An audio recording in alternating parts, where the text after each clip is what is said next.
Shio, and tonight we're going to read a story by the Brothers Grimm. Old Sultan.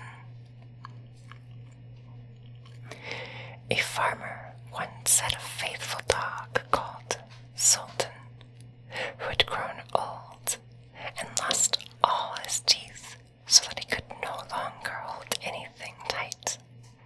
One day, the farmer was standing with his wife before the door and said, "Tomorrow I intend to shoot old Sultan. He is no longer of any use." His wife, who felt pity for the faithful beast, answered, "He has served us so long and been so faithful that we might well give him his keep." "What?" said the man. "You are not very sharp. He has not a tooth left in his mouth, and not a thief is afraid of him. Now he may be off. If he has served us, he has been well fed for it." The poor dog, who was lying stretched out in the sun not far off, had heard everything, and was sorry that the morrow was to be his last day. He had a good friend, the wolf, and he crept out in the evening into the forest and complained of the fate that awaited him. "Listen, friend," said the wolf. "Be of good cheer. I will help you out of your trouble. I have thought of something. Tomorrow, early in the morning, your master is going with his wife to make hay, and they will take their little child with them, and no one will be left behind in the house. While at work, they always lay the child under the hedge in the shade.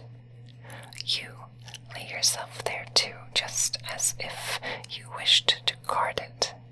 Then I will come out of the wood and carry off the child. You must rush swiftly after me, and if you would rescue it from me, I will let it fall, and you will take it back to its parents, who will think that you have saved it, and will be far too grateful to do you any harm. On the contrary, you will be in high favor, and they will never let you want for anything again." The plan pleased the dog, and it was carried out just as it was arranged. The father screamed when he saw the wolf running across the field with his child, but when old Sultan brought it back, then he was full of joy and stroked him and said, "Not a hair of yours shall be hurt. You shall be well fed as long as you live." And to his wife he said, "Go home at once and make old Sultan some soup that you will not have to chew, and bring the pillow from my bed. I will give him that to lie upon." Henceforth, old Sultan was as well off as he could wish to be. Soon afterwards, the wolf visited him and was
as they went out together, the poor cat limped along, and at the same time stretched out her tail into the air with pain. The wolf and his friend were already on the spot appointed, but when they saw their enemy coming, they thought that he was bringing a saber with him, for they mistook the outstretched tail of a cat for one.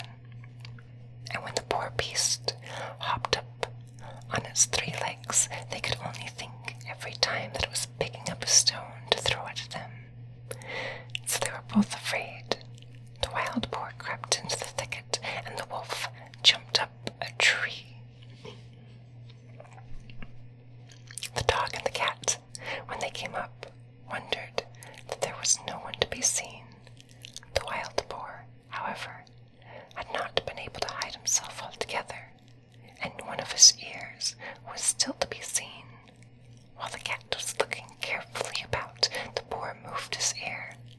The cat, who thought it was a mouse moving there, jumped upon it and bit hard. The boar made a fearful noise and ran away, crying out, "The guilty one is up in the tree." The dog and cat looked up and saw the wolf, who was ashamed of having shown himself so timid, and made friends with the dog again. I hope you enjoyed the story, friends. Sweet dreams.